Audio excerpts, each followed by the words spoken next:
आप सभी लोग को हमारे इस सेशन में जुड़ने के लिए बहुत बहुत धन्यवाद दोस्तों। जैसा कि आप सभी लोग को मालूम है कि हम लोग डेली बेसिस पे हम लोग करंट अफेयर्स को डिस्कस करने का काम करते हैं।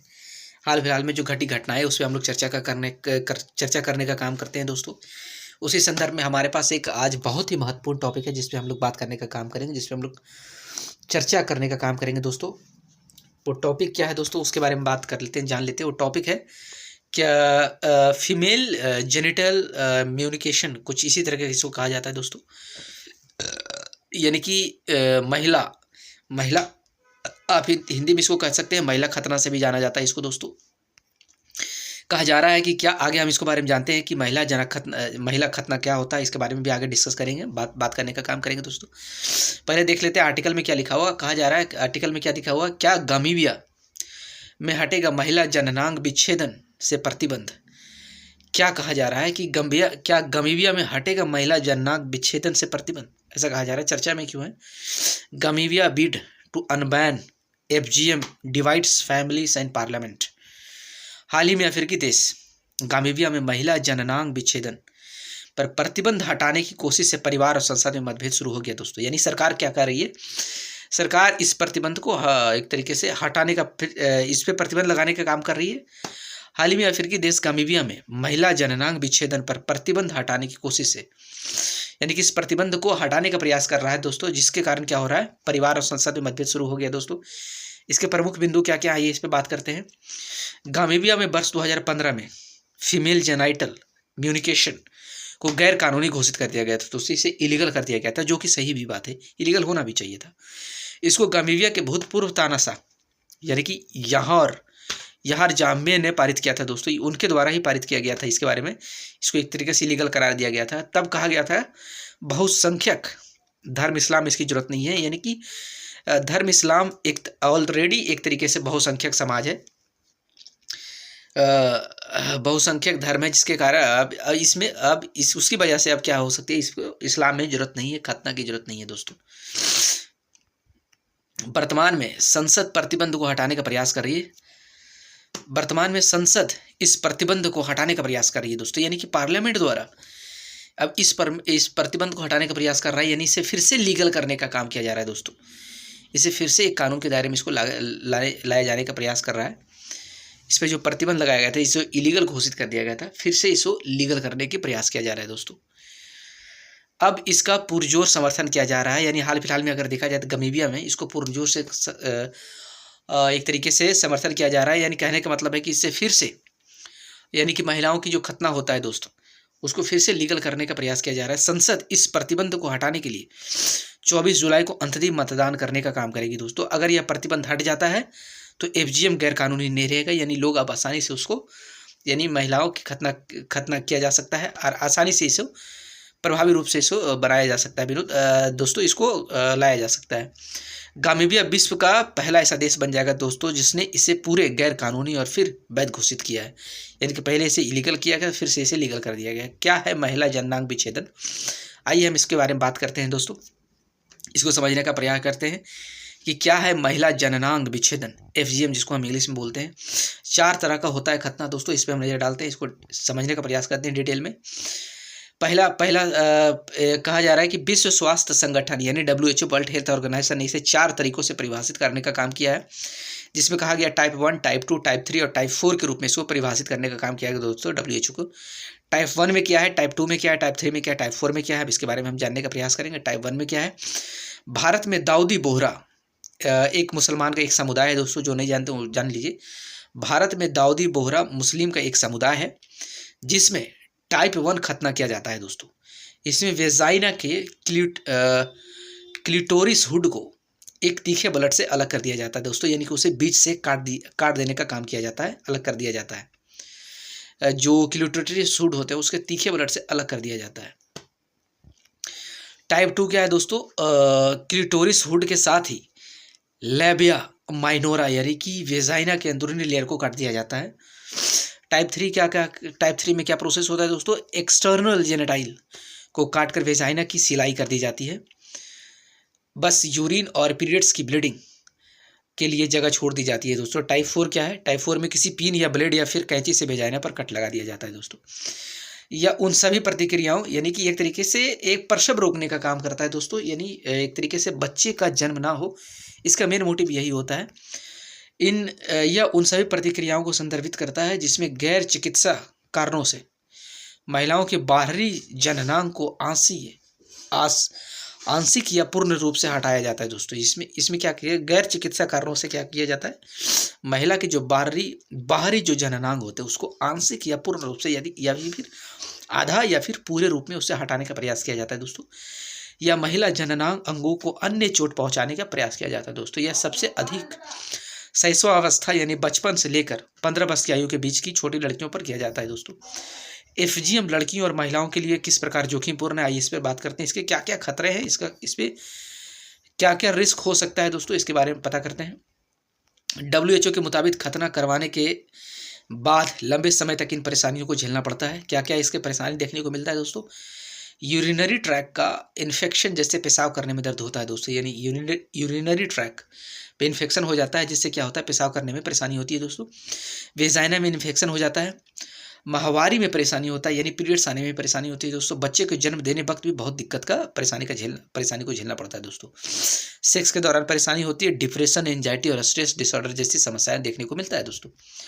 इसमें कोई स्वास्थ्य लाभ तो नहीं देखा जा सकता है, कहा जा रहा है कि इसमें कोई स्वास्थ्य लाभ तो नहीं मिलता है, लेकिन इसके कारण गंभीर दीर्घकालिक जटिलताएं और यहाँ तक कि मौत भी हो सकती है, इस तरीके के खतरा होता है दोस्तों। इसके तत्काल स्वास्थ्य जोखिमों में शामिल अगर देखा जाए, क्या हो सकता है, रक्त पसाव हो सकता है,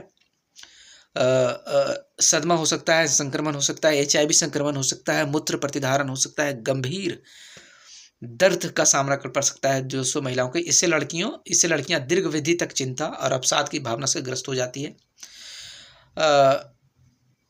वयस्क होने पर लड़कियों में बांझपन का रिस्क हो जाता है, खतरा हो जाता है। प्रसव के दौरान जटिलताएं होने की संभावनाएं अधिक होती है दोस्तों, जिसमें शामिल है प्रसवोत्तर रक्तस्राव, मृत शिशु का जन्म, नवजात शिशु के समय से पहले मृत्यु हो सकती है दोस्तों। इस तरह के खतराएं देखने को मिलती है, यानी कि मृत शिशु का जन्म हो सकता है, मरा हुआ बच्चा पैदा हो सकता है, या फिर बच्चा पैदा होने से ही उसकी मृत्यु हो सकती है दोस्तों।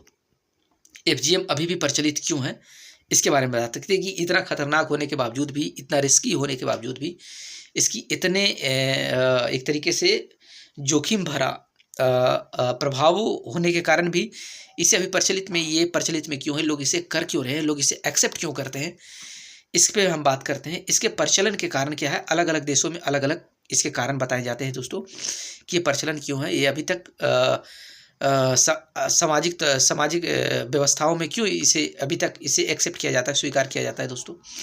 इनको हमेशा सामाजिक स्वीकृति मिलती है, सांस्कृतिक और धार्मिक मान्यताओं से जोड़ा जाता है दोस्तों। यानी कि एक कहा जाता है कि एक सामाजिक प्रक्रिया है, हर कोई करता है इसको, एक सांस्कृतिक प्रक्रिया है, इसका संस्कार है, इसकी पहचान है, या फिर धार्मिक मान्यताओं से जोड़कर देखा जाता है दोस्तों। इसमें स्वच्छता के बारे में गलत धारणाएं बनाई जाती है कि इससे स्वच्छ होता है इंसान, साफ होता है इंसान, पवित्र होता है इंसान, ऐसा भी कहा जाता है। इसको लड़की के कौमार्य को बनाए रखने का भी एक साधन माना जाता है, यानी कहने का मतलब है कि इसके बेसिस पे हम, इसके आधार पे हम किसी लड़की को आजीवन कुमार हम रख सकते हैं। इससे सोमालिया में 98% महिलाएं गुजर चुकी है, यानी इसको झेलने का प्रयास की है, सफ़र करने के बाद 98% महिलाएं, यानी बहुत बड़ी संख्या है दोस्तों। इस प्रथा को धार्मिक आवश्यकताओं के रूप में भी देखा जाता है। ये कहने का मतलब है कि तरीके से रिलीजियस चीज़ इसे माना जाता है दोस्तों, जो कि एक बहुत ही गलत चीज़ है। गाम्बिया में इसको एक मुस्लिम के रूप में, एक दायित्व के रूप में देखा जाता है, यानी कि आप मुस्लिम समुदाय हैं, में पैदा हुए हैं तो एक आपकी जिम्मेदारी है कि आपको एक खतना कराना पड़ेगा दोस्तों, जो कि परिवारों में एक संस्कार के रूप में भी गहराई से निश्चित किया जाता है। एफजीएम कितना प्रचलित है, आइए अब इसके बारे में पता करते हैं। दुनिया भर में एफजीएम से गुजरने वाली लड़कियों और महिलाओं की सही संख्या अज्ञात है, मतलब पता नहीं है, कोई अंदाजा नहीं है कि कितनी लड़कियां इससे सफ़र करती है। 3 महाद्वीपों के 31 देशों की कम से कम 230 मिलियन लड़कियां और महिलाएं इस प्रथा का शिकार है दोस्तों। UNFPA के अनुसार प्रत्येक वर्ष 4 मिलियन से ज़्यादा लड़कियों को इसका खतरा होता है। वर्ष 2030 तक 3 में से 1 लड़की उन 31 देशों में पैदा होगी जहां एफजीएम सबसे अधिक प्रचलित होगा ये दोस्तों, यानी कि उन महाद्वीपों की अगर बात करें 2030 तक 3 में से 1 लड़की वैसे ही देशों में पैदा होगी जहां एफजीएम की सबसे अधिक प्रचलित होगी दोस्तों, खतरा। इससे आने वाले समय में अगर अंदाजा लगाया जाए तो 68 मिलियन लड़कियां जोखिम में होगी, इससे सफ़र करने का काम करेगी। वर्ष 2030 में पीड़ित लड़कियां और महिलाओं की संख्या अधिक होगी दोस्तों, ऐसा कहा जा रहा है। गामीबिया में FGM प्रतिबंध को खत्म करने की लड़ाई चल रही है। कहा जा रहा है कि इसको खत्म करने का प्रयास किया जाना चाहिए, इसको खत्म करना चाहिए। वर्ष 2015 में इस प्रथा, इसके बारे में जानते हैं। वर्ष 2015 में क्या किया गया था, इस प्रथा पर प्रतिबंध लगा दिया गया था दोस्तों। सरकार ने इसे वर्ष 2023 तक समाप्त करने के लिए एक राष्ट्रीय रणनीति भी तैयार की गई थी कि इसे पूरी तरीके से समाप्त कर दी जाएगी। इस प्रथा के गैर कानूनी होने के बावजूद अदालतों में अब तक केवल 2 FGM मामले पर मुकदमा चलाया गया है दोस्तों, बाकी सबको छोड़ दिया गया है। FGM के खिलाफ पहली सजा पिछले अगस्त में दी गई थी दोस्तों। गामीबिया सुप्रीम इस्लामिक काउंसिल ने बार बार इस प्रतिबंध को खत्म करने की मांग कर रही है। यह देश में मुस्लिम मौलवियों का मुख्य निकाय है, यानी कि जो गामीबिया सुप्रीम इस्लामिक काउंसिल है, यानी कि वहाँ का लोकतांत्रिक की बात नहीं कर रहा है जो, तो ये एक धार्मिक संगठन है, एक धार्मिक ऑर्गेनाइजेशन है। यह देश में मुस्लिमों मौलवियों का मुख्य निकाय है, यानी कि मुस्लिम में जो मौलवी है उसका एक ऑर्गेनाइजेशन, एक संस्था है दोस्तों, जिसको कहा जाता है गामीबिया सुप्रीम इस्लामिक काउंसिल। उनके द्वारा बार बार इस प्रतिबंध को खत्म करने की बात की जा रही है कि प्रतिबंध को हटाया जाए, क्योंकि वो लोग उसे धार्मिक नज़रिए से देखते हैं। गामीबियन महिला अधिकार कार्यकर्ता के अनुसार अगर प्रतिबंध वापस लिया जाता है तो यह बहुत बुरा होगा। लेकिन गामीबियन महिला अधिकार कार्यकर्ता की अगर बात करें, जो महिलाओं के राइट्स की बात करता है दोस्तों, उनके द्वारा कहा गया कि अगर ये प्रतिबंध वापस लिया गया तो ये बहुत ही बुरा होगा, जो कि एक बहुत सी सही बात है दोस्तों।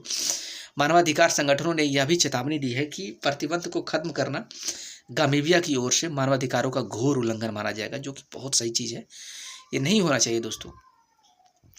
अन्य अफ्रीका देशों में भी इसका प्रभाव देखने को मिल रहा है। सूडान में चल रही क्रांति का विरोध करने वाली महिला अधिकार कार्यकर्ता पर प्रतिबंध लगाया गया था दोस्तों, यानी कि सूडान में एक क्रांति के तौर पर इसको देखा जा रहा है। सूडान में चल रही इस क्रांति का विरोध करने वाली जो महिला अधिकार कार्यकर्ता हैं उन पर प्रतिबंध लगाया गया था, यानी उनको विरोध करने पर उसको सजा दी गई थी, उनको प्रतिबंधित करने का काम किया गया था दोस्तों सूडान गवर्नमेंट के द्वारा।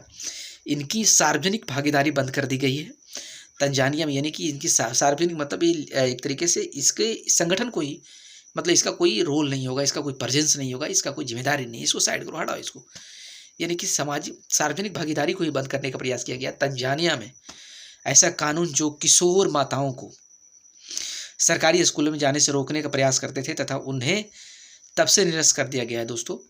वर्ष 2021 में अगर बात करें, वर्ष 2021 में केन्या में FGM प्रतिबंधों को निरस्त करने के लिए कानून लाया गया था। वहाँ की अदालत द्वारा इसको निरस्त कर दिया गया था दोस्तों, जो कि सही चीज़ है, पॉजिटिव सकारात्मक पहलू है। मिस्र में भी मेडिकल FGM की अनुमति है, लेकिन मिस्र में क्या कहा जाता है दोस्तों, मेडिकल FGM की अनुमति है।